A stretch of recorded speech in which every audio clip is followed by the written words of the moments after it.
क्या आपको हमेशा ऐसा लगता है कि लाइफ आपके खिलाफ चल रही है? जॉब नहीं मिल पा रही है, अपॉर्चुनिटीज़ लिमिटेड हैं और लाइफ मोर कॉम्प्लेक्स और कॉम्प्लिकेटेड होते जा रही है। तो आज मैं आपको बताऊंगा कि कैसे हम अपनी रियलिटी स्वयं क्रिएट करते हैं और कैसे हम अपनी आइडेंटिटी शिफ्ट करके अपनी रियलिटी, डिज़ायर्ड रियलिटी को मैनिफेस्ट कर सकते हैं। तो मैं इस वीडियो को 3 पार्ट में बताऊंगा। सबसे पहले एक बिलियनर की स्टोरी मैं बताऊंगा, उसके बाद हम एक थॉट एक्सपेरिमेंट करेंगे और थर्ड में मैं एक लोकल स्टोरी बताऊंगा जिससे आपका सेल्फ बिलीफ और ज़्यादा बढ़ जाए। तो स्टार्ट करते हैं जैक मा से। जैक मा चाइना के एक मिडिल क्लास फैमिली से बिलोंग करता था। आपको पता ही है चाइना में कितना एकेडमिक प्रेशर होता है और कितना एकेडमिकली अच्छा करना पड़ता है टॉप कॉलेजेस और यूनिवर्सिटी में जाने के लिए। तो वैसे ही जैक मा ने 2 बार कॉलेज एंट्रांस एग्ज़ाम दिया और दोनों बार वो फेल हो गया। उसके बाद उसने 30+ कंपनीज़ में अप्लाई की, लेकिन वो हर कंपनी में रिजेक्ट हो जाता। उसके बाद जब शुरू चाइना में केएफसी आया तो केएफसी ने 24 पोस्ट में हायर की। बाकी सब सेलेक्ट हो गए, बस जैक मा ही रह गया था। जब जैक मा ने बोला कि मैं इंटरनेट से कुछ एंटरप्रेन्योरशिप करना चाहता हूँ, तो लोग उसके ऊपर हंसने लगे।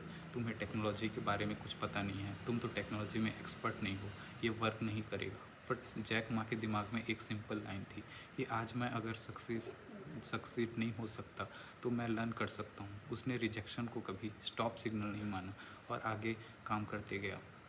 और आज हमें पता ही है कि अलीबाबा एक बिलियनर कंपनी बन चुकी है, जिसके जो जैक मा की है।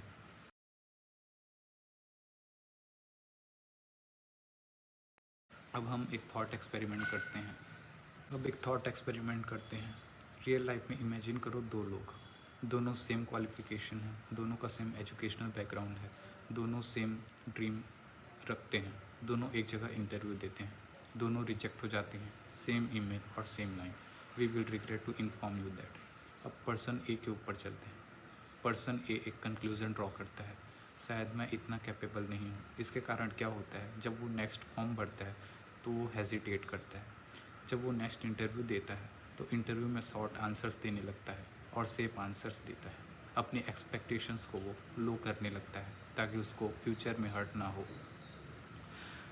उस दोनों के अंदर सेम टैलेंट है, बट पर्सन ए की इंटेंसिटी कम हो जाती है। अब पर्सन बी की ओर चलते हैं।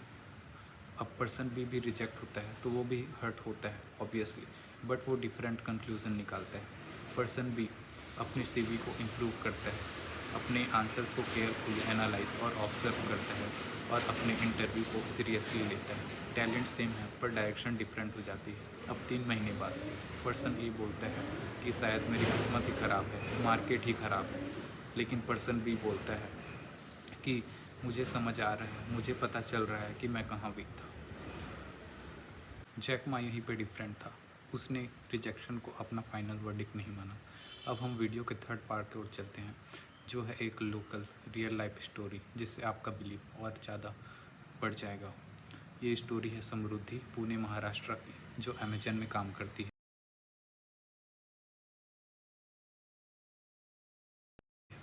मेरा कॉलेज इंटर्नशिप एक्सपीरियंस एक रोलर कोस्टर की तरह था। डिस्पाइट मेरी पूरी एफर्ट्स, मुझे फुल टाइम जॉब या प्री प्लेसमेंट ऑफ़र नहीं मिला। यह मेरे लिए बहुत बड़ा शौक था, स्पेशली जब मेरे फ्रेंड्स सबको फुल टाइम ऑफ़र्स मिल गए थे।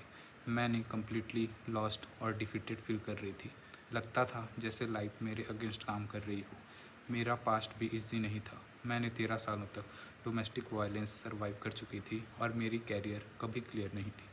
प्री प्लेसमेंट ऑफ़र मिस होने के बाद मेरे दिमाग में सिर्फ नेगेटिव थॉट्स घूम रहे थे और ऊपर से मैं इमोशनली अटैच हो गई थी एक ऐसे पर्सन के लिए जिन्होंने हार्ट ब्रेकिंगली मुझसे शादी करने से मना कर दिया। मैं बिल्कुल हेल्पलेस फील कर रही थी, ना जॉब ना लव, मैं टूट गई थी और किसी भी होप का ग्लिम्स नहीं दिख रहा था। बट फिर एवरीथिंग चेंज्ड। मैंने डिसाइड किया कि मैं अपनी लाइफ में law of attraction actively apply करूँगी और सिर्फ 1 मंथ के अंदर इंटर्नशिप के एंड होने के बाद मुझे अमेजन में हेड ऑपरेशंस में एक फैंटास्टिक और हाई पेइंग जॉब मिल गई। और एक ब्यूटीफुल TSTF हुआ। जिस पर्सन के लिए मैंने पहले अटैच थी उसने कांटेक्ट किया और एडमिट किया कि उसने कभी मुझे भूल नहीं पाया। अब हम दोनों शादी की प्लानिंग कर रहे हैं।